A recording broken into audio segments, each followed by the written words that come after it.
آپ basically parental rating کی بات کر رہے ہیں رائٹ؟ جی تو کچھ سال پہلے as U P A producer association ہم نے لکھا تھا to P T and PEMRA, اور یہ ہم نے امپلیمنٹ کروایا تھا جو کچھ عرصے تک رہا اسکرین پہ کہ بھئی پیرنٹل گائیڈنس ہے، ایڈوائزری ہے، نہیں ہے، اور پھر سڈنلی کچھ مہینوں بعد غائب ہو گیا.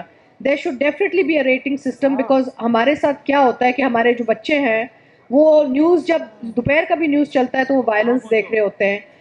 کوئی اگر کانٹینٹ ہے جس میں وائلنس ہے یا کوئی اگریسو کوئی بیہیویئر پیٹرنز ہیں، there should definitely be parental guidance advisories on content. And ہم نے یہ کیا تھا کہ ہم نے صرف اس پہ ایڈوائزری بھی نہیں لگوائی تھی، ہم نے ٹائمنگ چینج کروایا تھا کہ اگر کوئی چیز وائلنٹ ہے تو after the children go to bed after hours چلنا چاہیے، ناٹ ڈیورنگ پرائم ٹائم. تو yes absolutely it should be reimplemented for شور.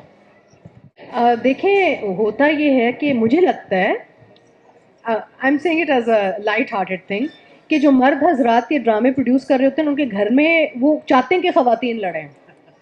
کیونکہ میں ان سے اکثر پوچھتی ہوں کہ یار میری ساس تو ایسے نہیں ہے، تو آپ یہ کیوں لکھوا رہے ہیں اور کیوں کروا رہے ہیں؟ کیونکہ یہ بار بار اچھا دین دوسرا ہوتا ہے کہ سب جگہ لکھا ہوتا ہے یہاں اس نے یہ بولا تو اس سے ساس نے اس کو چپیٹ مارا.